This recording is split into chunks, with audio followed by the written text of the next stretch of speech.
Bonjour à tous et bienvenue à la webconférence APSI Cyborg où nous allons vous présenter la solution collaborative SharePoint.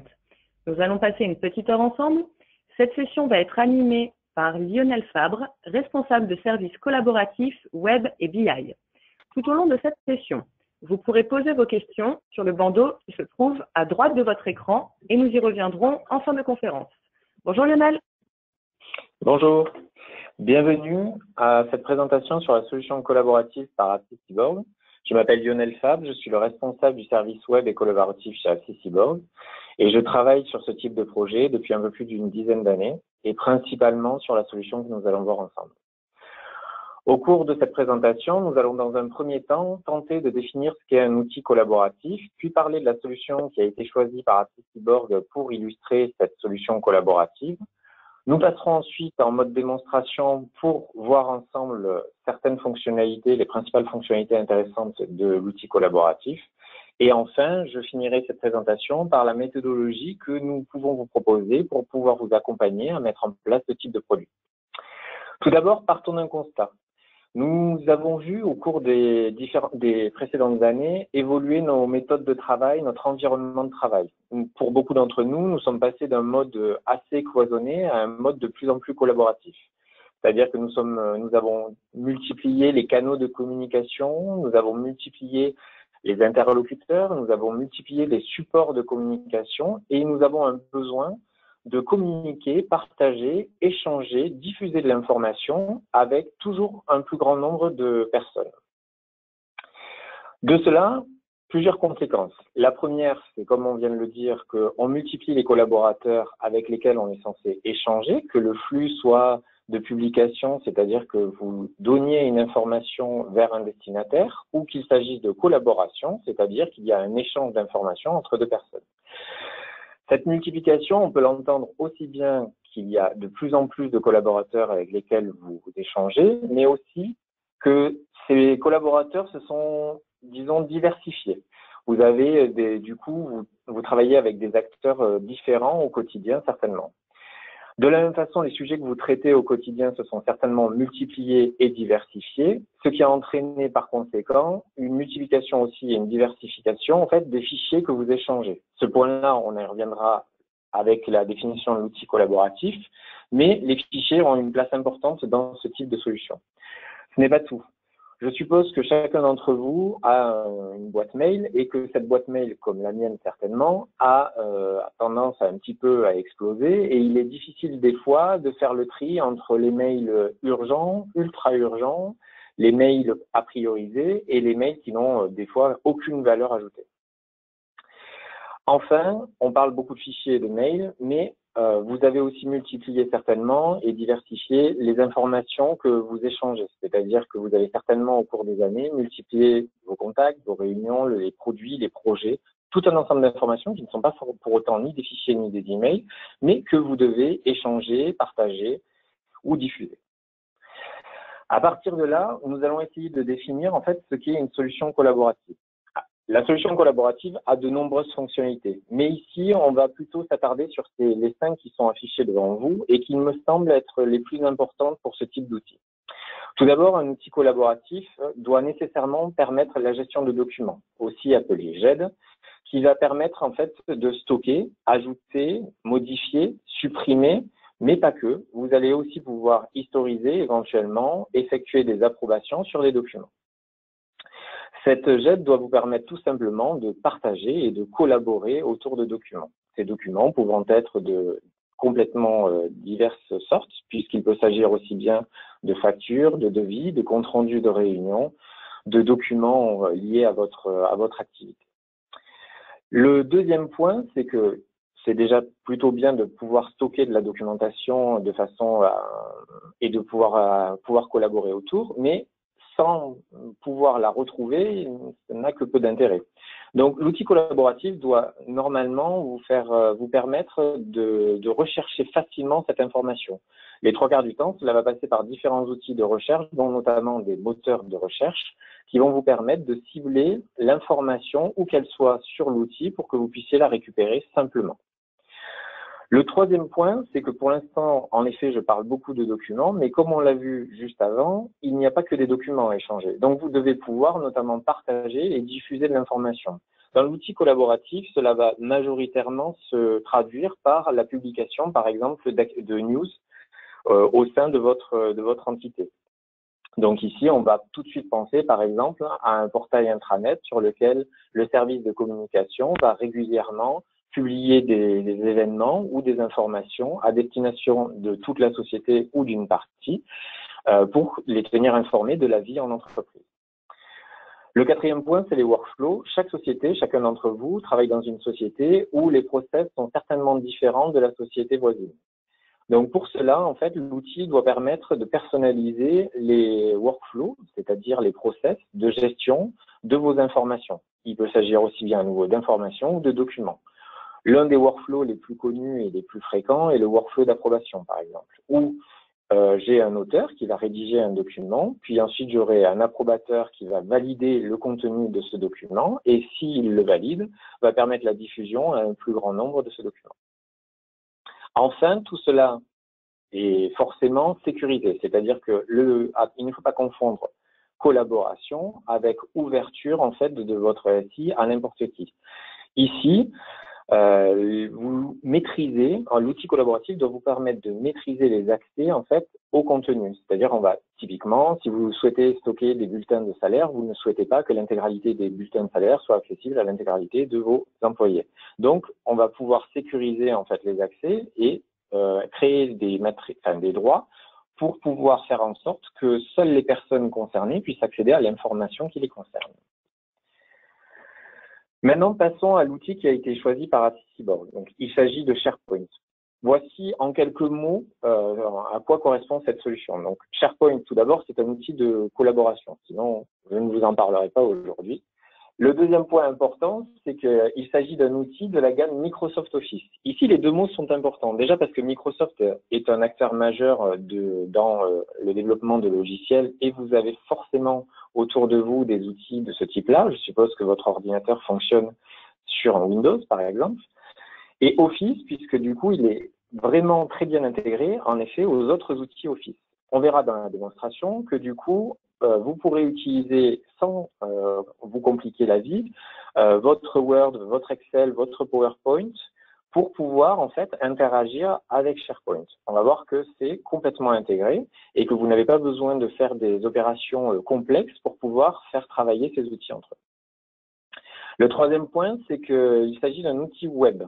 Donc ici, en fait, ce qui est intéressant, c'est que cela signifie qu'il ne nécessite qu'un navigateur. Vous n'avez pas besoin d'installer, et on verra du coup en quoi la version cloud est intéressante aussi pour ça. Vous n'avez pas besoin d'installer quoi que ce soit sur votre poste. Il vous suffit d'avoir un navigateur, donc les navigateurs du marché, les principaux navigateurs du marché sont compatibles, à savoir Firefox, Chrome, IE, du coup, enfin tous les principaux navigateurs. Vont pouvoir, vont être le seul outil nécessaire pour pouvoir utiliser SharePoint. La seule autre condition, c'est d'avoir une connexion à Internet pour pouvoir y accéder. Donc, ça signifie quoi? Ça signifie aussi que vous êtes en possibilité d'être nomade.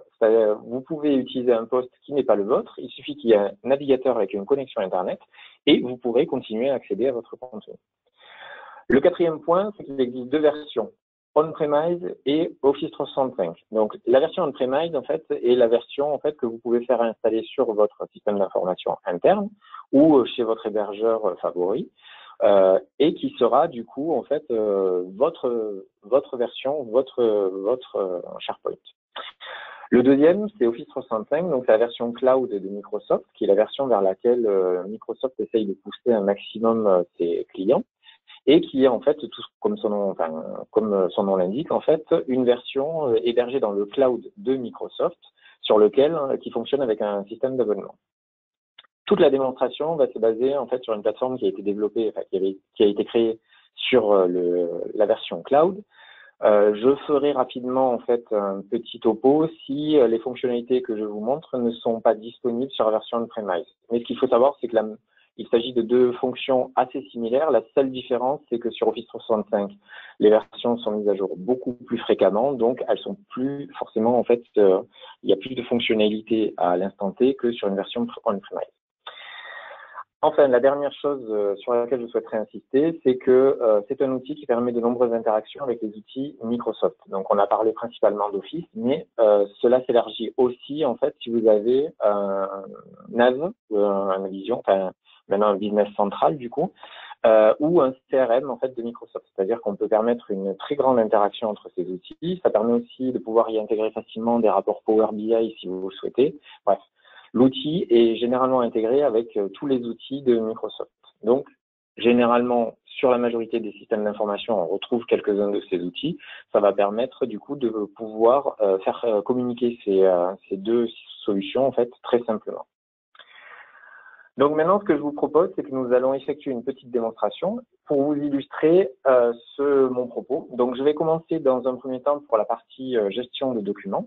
Donc, ce que vous voyez en fait ici est tout simplement une bibliothèque SharePoint. Alors, cette bibliothèque SharePoint, on y reviendra en fait, et dans un portail que je vous décrirai un petit peu plus tard. Par contre, ce que je voudrais insister, c'est que si vous voyez, j'ai bien une URL, je suis bien du coup sur un navigateur et je n'y accède qu'avec mon navigateur pour pouvoir afficher mes informations. Donc ici, il s'agit d'une bibliothèque de documents. Alors la bibliothèque, c'est un concept SharePoint, mais qui n'est pas très compliqué à comprendre. C'est juste un espace dans lequel on va stocker des documents. Donc ça s'appelle plutôt légitimement une bibliothèque et qui va, pour certains d'entre vous, ressembler un petit peu au répertoire, par exemple, que vous pouvez connaître sur les systèmes de fichiers. Dans cette bibliothèque, ici, j'ai un nombre assez conséquent de documents. Et on va essayer de décortiquer un petit peu cette bibliothèque en sachant que c'est le point névralgique pour toute la gestion de documents. Ici, je vous présente un exemple où cette bibliothèque sont stockés que des documents que j'ai appelés donc documentation technique et l'intégralité des docs que vous voyez ici sont considérés comme étant des documentations techniques. Sur un portail, et on verra tout à l'heure, on peut multiplier les bibliothèques, vous pouvez avoir des bibliothèques de factures, vous pouvez avoir des bibliothèques du coup de devis, vos bulletins, etc., etc. Donc ici, on va prendre comme exemple cette documentation technique. Et à partir de cette bibliothèque, je vais pouvoir en fait effectuer toutes les actions nécessaires à la gestion de mes documents. À savoir que je vais pouvoir ajouter, je vais pouvoir modifier, je vais pouvoir supprimer de la documentation et bien plus encore. Première chose à voir ici, c'est que dans cette bibliothèque, je peux rassembler des documents en fait qui ne sont pas de même type. C'est-à-dire que sous SharePoint, on peut stocker quasiment la majorité des types de documents que l'on connaît. Ici, on a focalisé sur la partie Office avec des documents PowerPoint, des documents aussi PDF, du Word. Je peux aussi stocker de l'Excel, etc. Donc, on va commencer tout d'abord par la création d'un nouveau document. Donc, pour créer un document, on va le voir il y a plusieurs méthodes. La première, en fait, consiste à prendre le scénario où vous souhaitez créer un document de A à Z. Pour cela, on peut utiliser donc directement SharePoint pour créer un document Word. Donc, ici, je vais dire à SharePoint, je souhaiterais créer un document de type Word. Et il va m'ouvrir en fait un outil qui s'appelle Word Online, qui, comme vous le voyez à nouveau, est un outil qui est entièrement dans votre navigateur. Dans ma barre des tâches, on voit, il ne m'a pas du tout ouvert mon Word local. En sachant que ici, en fait, il s'agit bien d'une fonctionnalité du cloud et qui n'est pas disponible sur la version on-premise. Ici, j'ai aussi la possibilité d'ailleurs, si je le souhaite vraiment, de pouvoir ouvrir mon document directement dans Word. J'ai un bouton qui me permet de le faire. Donc, je vais pouvoir créer mon document. Alors, vous allez voir, pour les exemples, généralement, j'ai très peu d'imagination. Donc, je vais mettre ce document est un fichier d'exemple.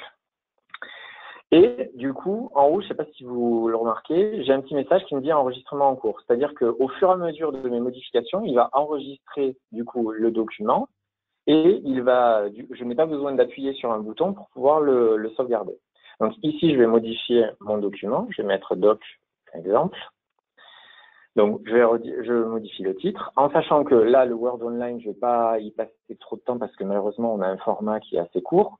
Mais du coup, je retrouve en effet la majorité des fonctionnalités que je peux retrouver sous un Word Lite qui va me permettre de faire de l'édition de texte, etc. Donc, une fois que j'ai fini mon édition, je vais retourner sur ma bibliothèque de documentation technique et je vais pouvoir observer que mon document a bien été créé. Donc là, je trie, on reviendra sur les tris juste après. Donc, j'ai bien mon document qui existe, qui s'appelle doc exemple, qui a été créé, donc, du coup, par moi-même il y a quelques secondes.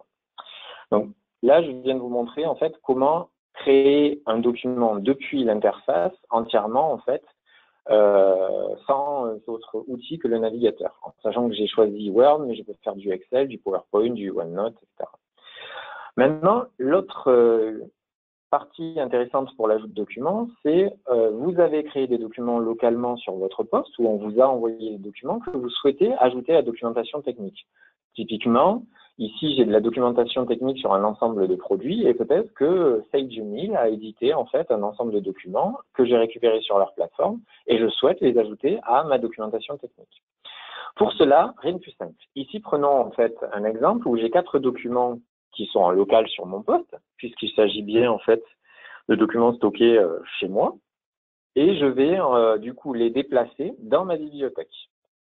À partir de là, un petit message m'indique que le SharePoint est en train de télécharger les documents en question et je les vois apparaître ensuite dans ma bibliothèque. Donc ici, j'en ai chargé 4, mais on peut en charger plus, bien entendu, par glisser-décoller. Vous avez vu, il n'y a rien de plus simple pour ajouter de la documentation à un SharePoint.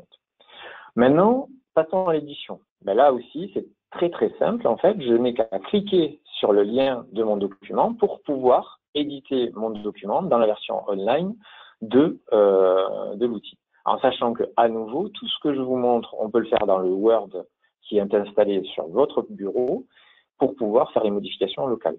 Pour les personnes qui souhaitent utiliser la version on-premise, la seule différence est en effet qu'au lieu d'ouvrir le Word online, l'outil en fait ouvre votre Word local.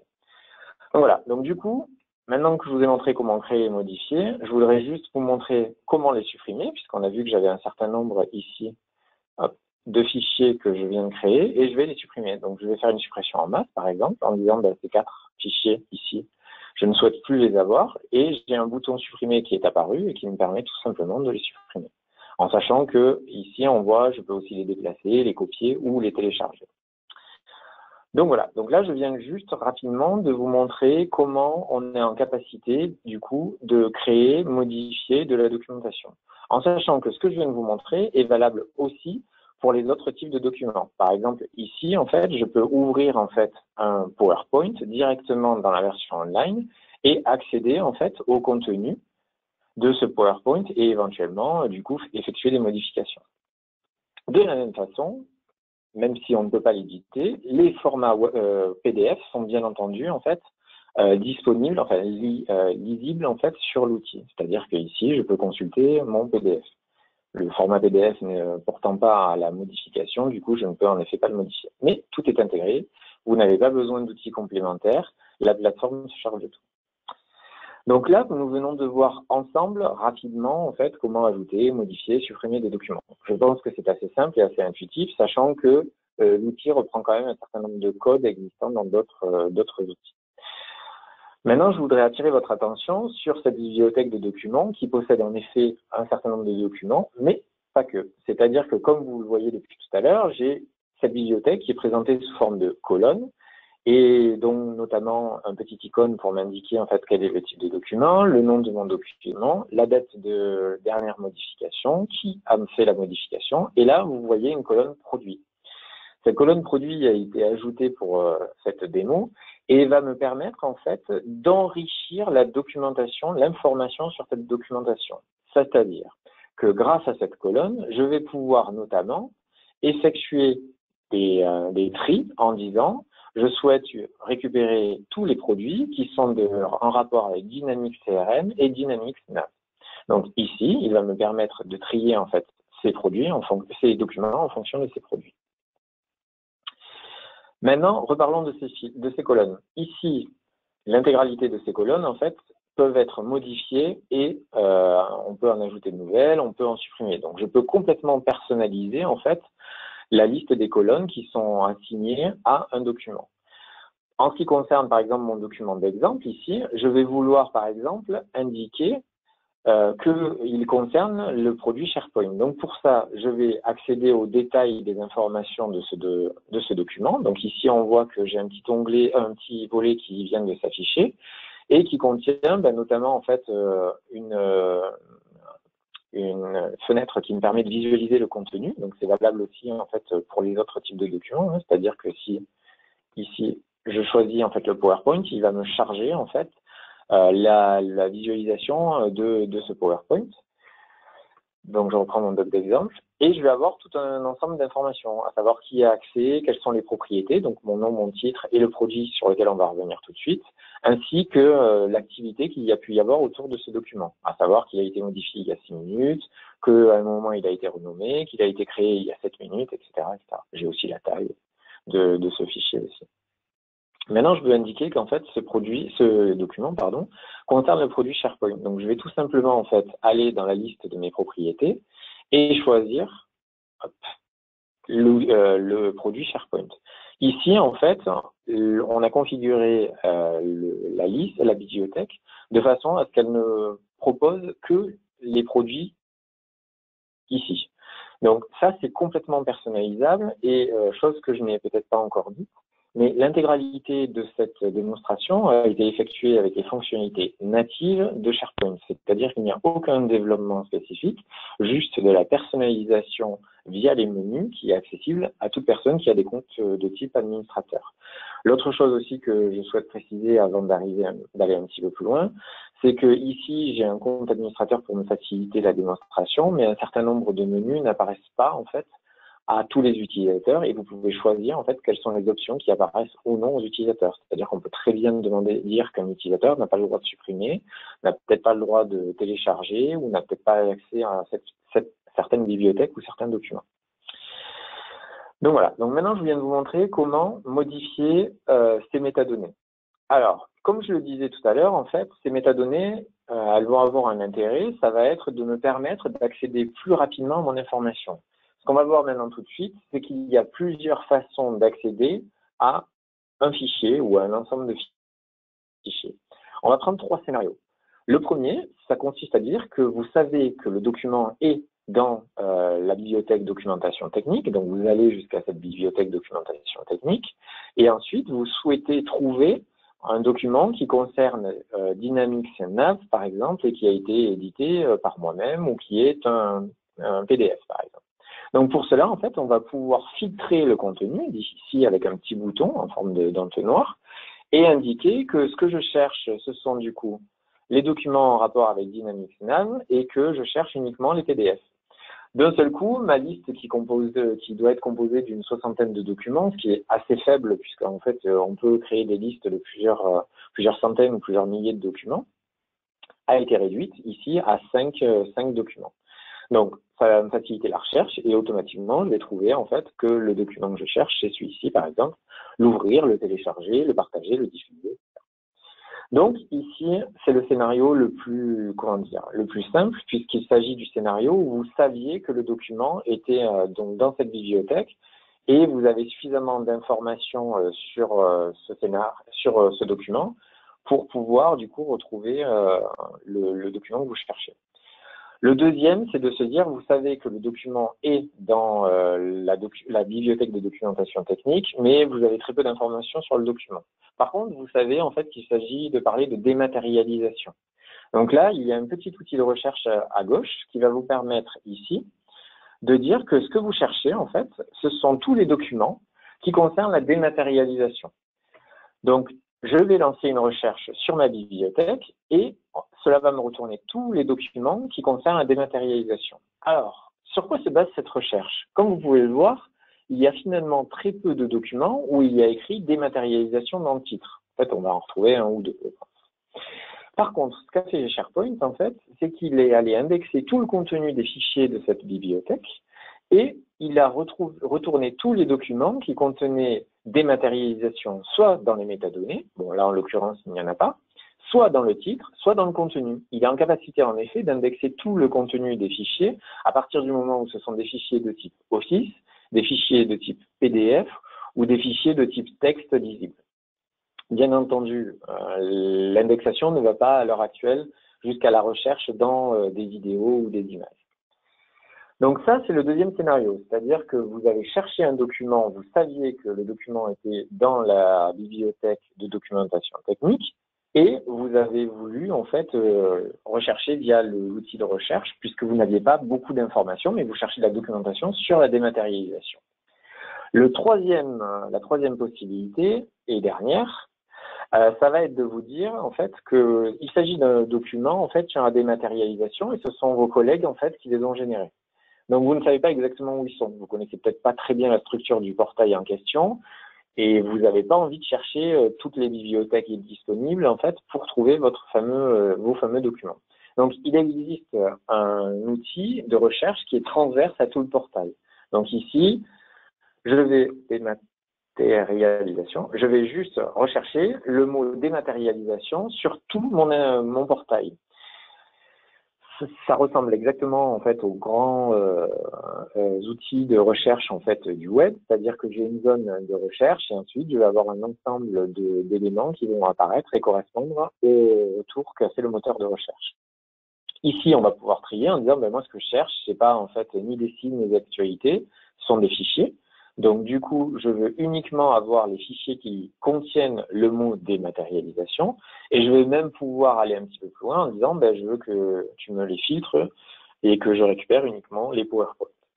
En sachant que ici, tout ce que je vous montre est entièrement personnalisable aussi, c'est-à-dire que l'outil va beaucoup plus loin que cette simple démonstration, puisqu'on est en capacité ici d'ajouter des métadonnées comme par exemple le produit dont on parlait tout à l'heure, et on va pouvoir aussi, du coup, effectuer des personnalisations sur les retours de recherche en faisant l'équivalent, en fait, de ce que fait, par exemple, Google en ayant des articles qu'il sponsorise. C'est-à-dire, par exemple, si vous souhaitez que quand un utilisateur va taper, par exemple, le compte-rendu réunion, il y a un lien tout en haut qui apparaisse et qui corresponde forcément, en fait, au modèle de compte-rendu de réunion et que ce soit le premier qui apparaisse. Donc, vous pouvez complètement personnaliser, en fait, ce type de retour.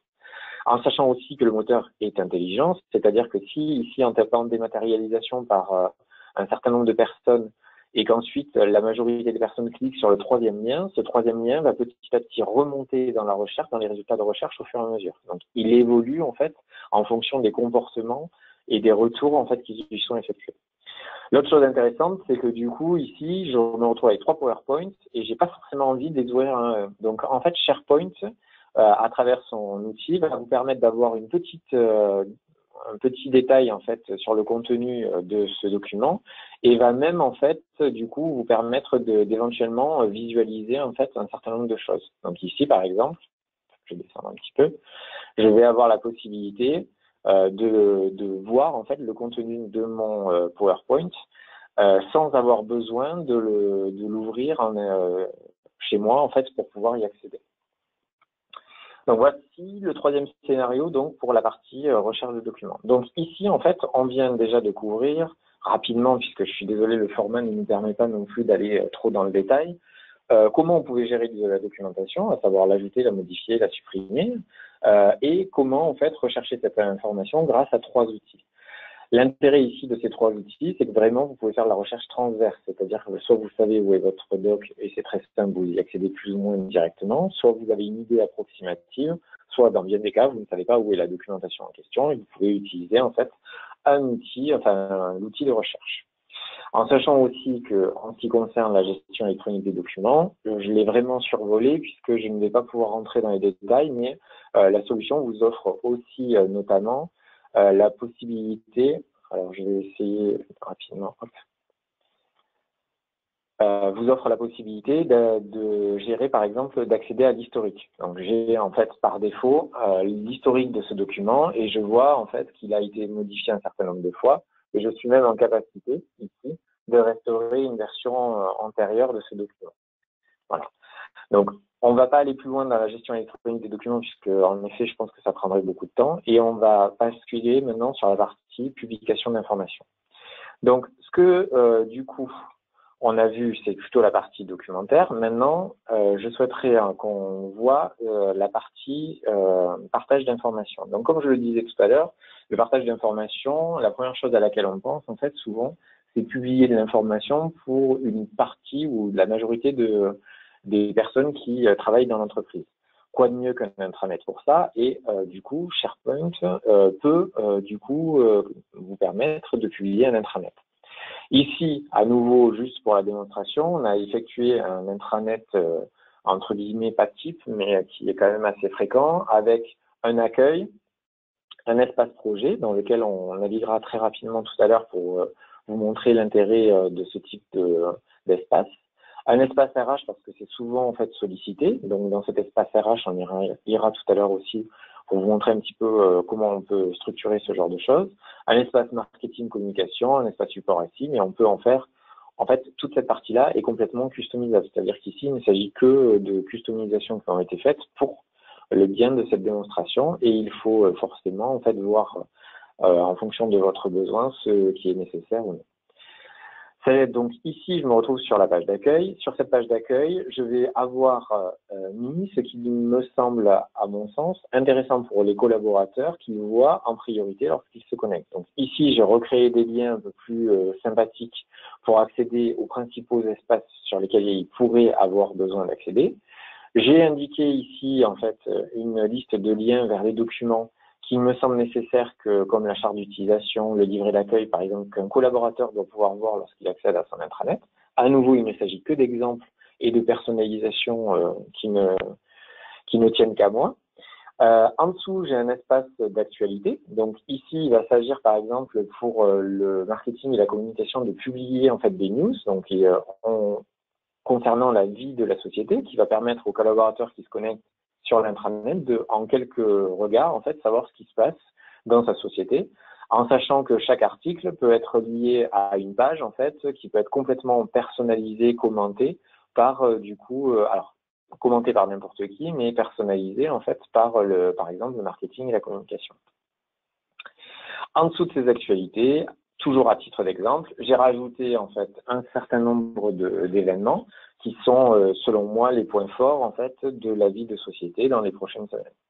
Donc, à nouveau ici, il s'agit d'une page d'accueil qui a été faite sans aucun développement spécifique, mais uniquement en fait via l'interface SharePoint en utilisant en fait l'outil de modification. Donc là, je peux en fait complètement personnaliser cette page et ajouter ou modifier n'importe lequel de ces éléments. Hop. Donc, nous allons revenir maintenant sur la page d'accueil. Et je vais vous présenter donc deux espaces qui sont juste à titre d'exemple, qui sont par exemple un espace RH. Ici, je vais pouvoir accéder à un sous-site en fait qui est dédié aux informations relatives aux ressources humaines. À nouveau, tout a été personnalisé dans le cadre de cette démonstration. Et tout est personnalisable en fonction du coup de vos besoins si nécessaire. À nouveau aussi, il n'y a aucun développement spécifique, il s'agit juste en fait de personnalisation via l'outil. Donc je vais avoir des liens en fait vers des éléments qui me semblent importants. Donc certains vont correspondre à des bibliothèques de documents. Et par exemple, gérer mes congés, ça pourrait être aussi le lien vers l'outil de gestion des congés. Ici, l'idée du portail de la solution collaborative est de faire en sorte que l'outil soit le point d'entrée pour vous permettre d'accéder aux informations de votre société. Même si ces informations ne sont pas stockées dans l'outil, le portail peut être le point d'entrée. Ainsi, je passe par l'intranet pour aller en fait gérer mes congés, même s'il ne s'agit que d'une redirection vers mon outil de gestion des congés. J'ai un ensemble de documents à titre donc qui me paraissent essentiels qu'un utilisateur puisse retrouver sur l'espace RH et une mini actualité concernant ce qui se passe à l'heure actuelle dans la vie de l'espace RH. À nouveau, tout est customisable, tout est personnalisable. Le deuxième exemple que je souhaiterais vous montrer, c'est la partie projet. Donc, on peut utiliser SharePoint pour créer des espaces de gestion de projet, de gestion de produits. L'idée ici n'est pas forcément en fait de suivre un projet ou un produit, mais c'est surtout de créer une communauté autour d'un thème. C'est-à-dire que si je travaille sur un projet de migration en fait d'un SharePoint, je vais peut-être créer un espace en fait de gestion en fait de ce projet en fait de migration de SharePoint. Alors je vais essayer de prendre celui-ci. Donc ici, par exemple, j'ai un projet intranet et ce que je vais vouloir en tant qu'utilisateur de ce projet, c'est d'avoir facilement accès à un certain nombre d'informations, à savoir par exemple une frise qui me représente en fait les jalons en fait de mon projet avec les grandes phases de ce projet-là, un flux d'actualité qui va me permettre notamment de communiquer autour de ce projet sans avoir besoin de polluer la la boîte mail de mes collaborateurs si on est plusieurs à travailler sur ce projet-là, ainsi qu'un certain nombre de documents en fait qui sont relatifs au projet. Après, rien ne m'empêche via un menu d'aller un petit peu plus loin et d'aller voir un calendrier, par exemple, une liste de tâches, des documents, un bloc-notes, etc., etc. Donc, à nouveau, ici, en fait, cet espace projet a été personnalisé pour cette démonstration. Et on peut la personnaliser en fonction des besoins. Donc ici, l'idée de l'espace projet, ça serait notamment de dire que vous pouvez gérer des projets, des produits, où vous avez des équipes, en fait, tout simplement, qui travaillent entre elles. Et on va créer des modèles de ces espaces qui vont être dupliqués à chaque fois que vous ouvrez un nouveau projet, un nouveau produit ou une nouvelle équipe. Donc ici, je viens du coup de passer un petit peu en revue toute la partie publication d'informations. Maintenant, je voudrais vous montrer la partie workflow. En ce qui concerne la partie workflow, donc on va prendre l'exemple sur les documents, puisque je pense que c'est les éléments sur lesquels généralement on a le plus de workflow. Donc un workflow, grosso modo, c'est l'automatisation ou la semi-automatisation des process que vous avez en interne pour gérer de l'information ou des documents. C'est-à-dire que, à nouveau, l'un des plus connus, c'est certainement l'approbation.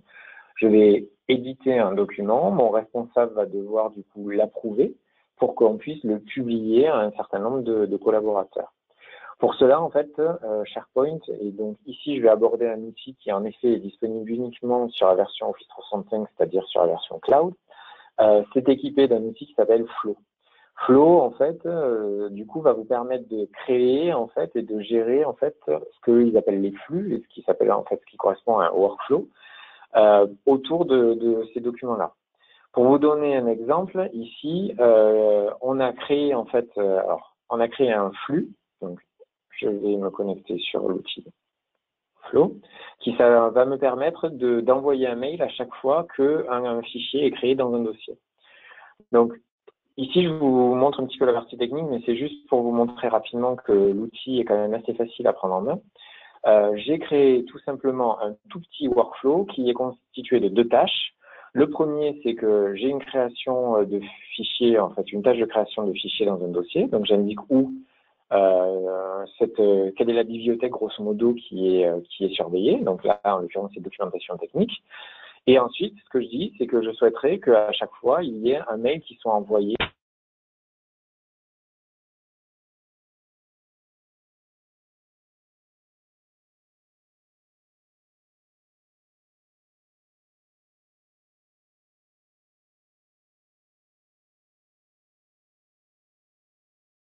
Alors, excusez-nous, il semble qu'on a une petite coupure son. Lionel, est-ce que tu nous entends?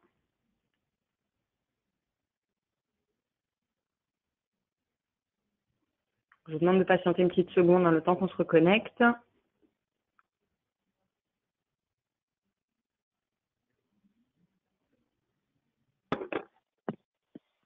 Lionel? Oui, excuse-moi, Oui. a priori, le téléphone a eu un petit souci. On t'entend de nouveau. Je t'en prie, je te laisse reprendre. Merci. Excusez-moi pour ce petit problème technique. Donc, du coup, ce que je disais, c'est que du coup, ce flow, en fait, est constitué de 2 tâches. La première, c'est la création d'un fichier dans un dossier. Donc, à chaque fois qu'il y a une création d'un fichier dans le dossier documentation technique, je vais vouloir envoyer un email à Lionel Favre avec un titre de mail qui est nouveau fichier. À nouveau, vous voyez, j'ai pas beaucoup d'imagination concernant mes exemples. Et je vais avoir dans le corps du mail, en fait, le fichier, nom de fichier donc qui vient d'être créé, a été ajouté à l'emplacement intel. Donc, ça va faire quoi? Ça va me permettre, moi, en fait, de recevoir des alertes de ce type-là. Alors, je ne l'ai pas ici. Bon, je regarderai tout à l'heure. Donc, je vais pouvoir recevoir un petit mail, en fait, m'indiquant que, du coup, un nouveau fichier a été créé à cet emplacement et pour pouvoir y accéder. Là où c'est intéressant, c'est qu'ici, il s'agit de, comme vous le voyez, de quelque chose d'assez succinct, en fait, et d'assez simple. Mais on peut faire des choses beaucoup plus étendues puisque je peux, en fait, graphiquement rajouter de nouvelles tâches. Concernant en fait du coup soit le SharePoint, mais pas que. C'est-à-dire qu'ici, je peux interagir avec un grand nombre d'outils. Donc, pour les voir un petit peu mieux, je vais vous montrer les connecteurs qui existent. Donc ici, en fait, il s'agit de la liste des connecteurs présents en fait dans l'outil. Donc, comme vous le voyez, il y en a beaucoup. Et comme on peut le voir aussi, il ne s'agit pas que d'outils de type Microsoft, c'est-à-dire qu'il est en capacité d'interagir avec un très grand nombre d'outils du marché en fait pour pouvoir communiquer. En sachant que si à nouveau vous souhaitez vous-même effectuer un certain nombre d'actions via cet outil, il vous propose par défaut en fait des modèles de workflow qui sont assez fréquemment utilisés. Donc, pour vous permettre de gérer vos flux de documents et vos flux d'informations. Donc voilà, du coup, en ce qui concerne l'outil Flow. Maintenant, ce que je vais faire, c'est que je vais revenir sur ma présentation pour vous présenter l'offre du coup d'Assist Cyborg concernant l'accompagnement sur ce type de solution. Puisque je pense que c'est assez visible à travers ma démonstration, l'outil en fait est très complet et vous permet de faire beaucoup de choses, même si ici je n'ai pu que vous en montrer une toute petite partie.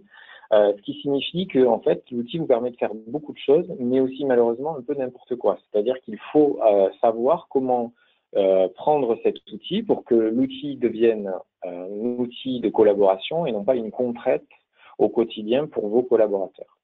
Donc en ça, en fait, nous vous proposons en fait une démarche qui va se constituer en 4 étapes. La première, en fait, consiste en un accompagnement à la définition du besoin qui va s'effectuer sous une forme dynamique. C'est-à-dire qu'il ne s'agit pas ici de venir faire des entretiens en un contre un avec une rédaction de cahier des charges, etc. Non. Ce qu'on va vous proposer, c'est quelque chose d'un petit peu plus dynamique qui va consister à effectuer des workshops, des ateliers avec vos key users ou avec les personnes qui ont été identifiées comme en capacité de décrire quels étaient leurs besoins en matière de collaboratif.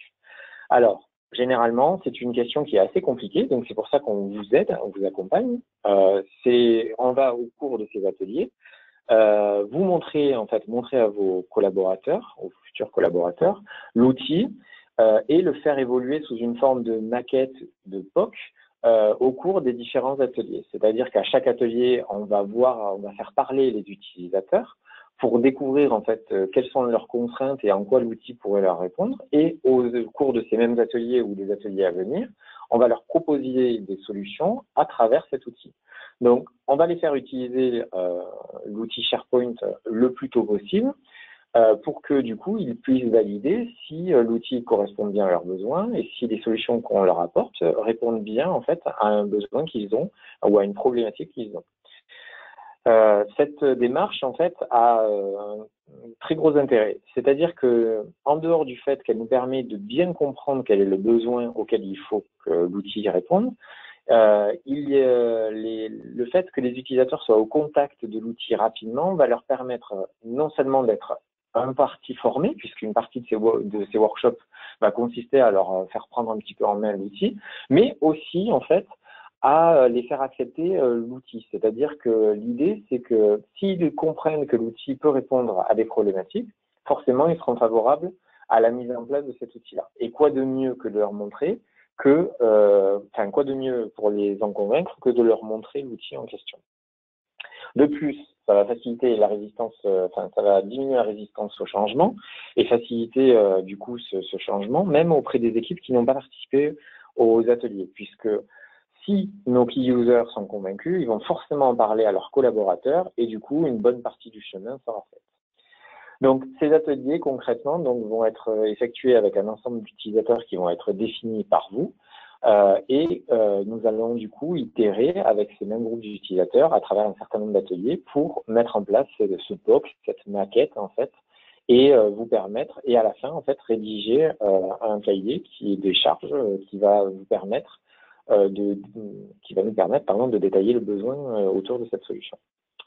L'idée aussi de ces ateliers, c'est qu'en fait, on va essayer de cibler votre besoin en prenant, en fait, pas en se basant uniquement sur l'outil, mais en le prenant en compte. C'est-à-dire que notre but ici n'est pas d'essayer de tordre l'outil pour qu'il corresponde à un besoin et du coup à faire du spécifique à 100%, mais c'est de trouver le juste compromis entre ce dont vous avez besoin et ce que l'outil est en capacité de vous proposer. Donc ici, avec cette première étape, on a posé les bases solides pour mettre en place ce type de solution, à savoir une étude du besoin.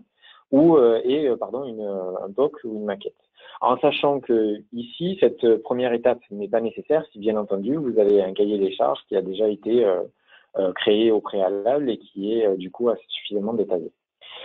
La deuxième partie, c'est la conception et la mise en œuvre de la structure en fait du portail. Donc là, il s'agit vraiment d'appliquer les préconisations qui auront été faites au cours de la première phase. Ici, on va définir une architecture technique, on va définir une structure du portail, c'est-à-dire la répartition en sites, sous-sites, bibliothèque de documents, etc. On va paramétrer toute la partie service. On va se baser sur votre matrice des droits, c'est-à-dire que c'est vous qui avez défini que, par exemple, les devis n'étaient accessibles qu'au commerce, que les bulletins de salaire n'étaient accessibles qu'à la partie RH, etc. Et on va du coup vous proposer une solution et une structure qui sera la plus optimisée en fonction de ce que vous nous aurez du coup décrit au cours des ateliers et de cette matrice des droits. Donc ici, en fait, l'idée, c'est de vous proposer une structure qui puisse être pérenne. Le but n'est pas d'installer juste un SharePoint et du coup de se dire que ça sera très bien. Non, le but, c'est de proposer une solution qui va permettre à vos utilisateurs d'adhérer à la solution et de se rendre compte qu'elle est utile et utilisable et d'en faire en fait vraiment un outil collaboratif. Donc ici, en fait, cette conception va se baser sur le besoin, sur les limitations techniques, sur l'application des droits dont on parlait, sur les retours utilisateurs pendant les workshops et sur les évolutions à long terme qui sont envisagées par le produit, puisque du coup, on a forcément un peu de visibilité sur certaines choses que Microsoft souhaite mettre en place. Donc, ça va se concrétiser par quoi? Par la rédaction de la documentation d'architecture, par l'installation et la configuration de l'outil et par la mise en œuvre, en fait, du portail en lui-même. À partir de là, vous avez un portail qui fonctionne et qui est fonctionnel. Donc là, on aurait pu très bien s'arrêter ici, mais je souhaiterais insister sur les deux prochaines étapes qui me semblent très importantes, même si elles sont souvent minimisées. C'est que c'est bien d'avoir un portail qui soit fonctionnel, mais avoir un portail qui soit fonctionnel et pérenne, c'est beaucoup mieux. Or, la structure, telle qu'on nous l'aurons conçue, la façon dont vous allez l'utiliser, va forcément évoluer, puisque très peu d'entreprises restent stagnantes dans leur méthodologie, dans leur méthode, dans leur process. Or, pour que la solution collaborative soit pérenne, il faut qu'elle puisse accompagner ces modifications, qu'elle puisse accompagner vos modifications de process, vos modifications de méthode et de méthodologie. Donc pour cela, on peut vous proposer un accompagnement à la mise en place d'un plan de gouvernance. Alors, un plan de gouvernance, c'est un petit peu des mots qui font des fois un petit peu peur, mais pour autant, ce n'est pas si compliqué que ça. Ça va consister, en fait, les objectifs de ce plan de gouvernance, en fait, ça va consister en quoi? C'est à vous donner les moyens de faire en sorte que le portail reste utilisable, même après certains changements, en fait, de procédure, de personnel, de process ou tout simplement des mutations en interne de votre structure. Donc pour cela, en fait, on va définir des acteurs, des rôles des acteurs du portail, c'est-à-dire qu'on ne va pas attribuer à tout le monde le droit de tout faire, mais on va par exemple définir qu'il y a des gens qui vont publier de l'actualité sur la partie communication, qu'il y a des gens qui vont plutôt administrer des groupes, des communautés autour d'un produit, autour d'un projet, etc. On va définir donc des rôles, on va définir des règles d'utilisation, c'est-à-dire à chaque rôle associer du coup ses droits et ses devoirs. On va définir ensuite des procédures en fait pour gérer cette plateforme, à savoir qu'ici, il s'agit de dire que quand il y a un nouvel entrant, par exemple, quelles sont les actions à mener sur le portail. S'il y a un nouveau projet, quelles sont les actions à mener. Si, par exemple, il y a un nouveau service qui apparaît dans votre structure, quelles sont les actions à mener. Et on va définir des plans de formation. Alors les plans de formation, donc c'est apprendre avec des guillemets dans le sens où il ne s'agit pas forcément comme des formations où on l'entend avec du coup un formateur et un ensemble de personnes qui l'écoutent pendant une série de jours.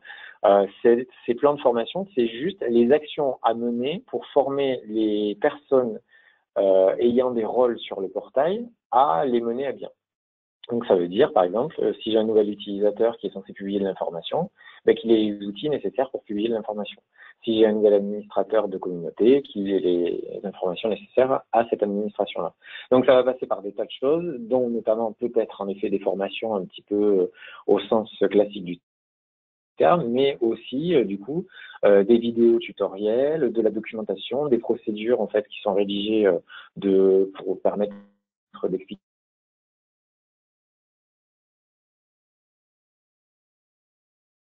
du clic au clic ce que l'utilisateur est censé faire, etc. Donc, du coup, le gouvernement de taille au fur et à mesure, enfin, tout au long de votre activité, quelles que soient les évolutions que vous ayez. Enfin, la dernière brique du coup de ce projet, c'est le support et le suivi, puisqu'Alcis Cyborg propose des services de support et de suivi sur les portails collaboratifs. Ce support, en fait, peut se faire à différents niveaux. Il peut être d'un type fonctionnel, c'est-à-dire aider les utilisateurs à effectuer les tâches fonctionnelles sur le portail. Il peut être un peu plus technique sur la gestion de sites, par exemple. Donc, on parlait des personnes qui vont être en charge de gérer une communauté, un espace projet ou un site à part entière. Et on peut même aller, du coup, sur un support très technique sur la partie plutôt réseau et système. Donc, on couvre l'intégralité du spectre du support possible sur ce type d'outil. Cette mise en œuvre de ce support et de ce suivi peut se faire par différents moyens. Nous avons une plateforme en fait web de support sur laquelle en fait il est possible de poster des tickets et du coup notre équipe en est alertée et nous vous répondons, nous vous reprenons contact avec vous et nous analysons et mettons en place une solution à votre demande, mais ça peut aussi passer par tout simplement la rédaction de documentation technique, de procédures de suivi ou d'un dossier d'exploitation. Mais tout à fait en capacité d'effectuer ce type de mission. Donc voilà, nous avons du coup passé les 4 étapes de la mise en place de ce type de portail, à savoir du coup une étude du besoin et la mise en place d'un POC ou d'une maquette à travers des workflows, la création en fait et la mise en œuvre de votre portail, une gouvernance et enfin le support. Enfin, je souhaiterais détailler du coup la première phase, à savoir la partie workflow. Nous avons une offre packagée que je vais dérouler pour vous montrer un petit peu plus concrètement comment elle se positionne. Donc, elle commence par un jour qui va être effectué avec un comité de pilotage, c'est-à-dire que ce sont les instances dirigeantes du projet ou le sponsor qui vont du coup être réunis avec nous pour définir en fait le périmètre de ce projet, les groupes et le planning qui va être mis en place pour la partie workshop. Alors pourquoi cette phase est importante? C'est parce que même si on essaye de faire parler des utilisateurs finaux, il ne faut pas pour autant que le projet devienne la liste Père Noël, puisque en fait elle doit rentrer certainement dans le cadre d'un budget, d'un planning du coup qui a été préétabli certainement par vous. Donc du coup il faut qu'on puisse en fait cerner ce qui est nécessaire ou non en fait à ce projet et éviter de prendre toutes les demandes qui auront été effectuées. La deuxième partie de cette journée sera passée avec l'équipe technique pour anticiper toute la partie technique sur l'existant et l'environnement pour proposer la solution la plus adaptée. Ensuite, on va effectuer une itération de jour en jour avec des ateliers, donc des workshops, où on va rencontrer les key users qui auront été définis par du coup le comité de pilotage. On va discuter avec eux pour essayer de récupérer le besoin et leur proposer des solutions, comme je vous le disais, qui seront itérées d'atelier en atelier pour arriver à la fin à un POC, à une maquette qui va être la plus finalisée possible au bout de ce timing-là. En sachant que voilà, chaque atelier, entre 2 ateliers, il y a forcément une phase de préparation de notre côté pour préparer les exemples et les démonstrations et trouver des solutions les plus adéquates.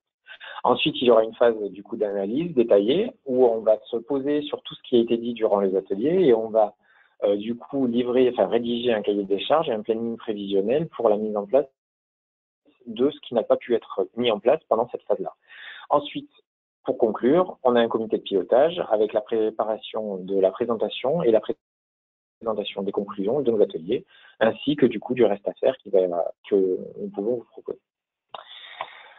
Je voudrais conclure cette session juste par du coup quelques exemples. Ici, nous avons 4 types de projets très différents que nous avons pu mener avec du coup 4 clients différents aussi. Le premier, c'est Sigfox, qui est un opérateur de télécom d'objets connectés, qui ont vraiment suivi la démarche que je viens de vous décrire, c'est-à-dire qu'on a fait des ateliers de définition du besoin avec eux, qu'on leur a proposé une structure qu'on a ensuite mise en place et qui leur sert à l'heure actuelle de partage de portails collaboratifs en interne. Le deuxième, c'est ATR, donc ça c'est quelque chose sur lequel je me suis moins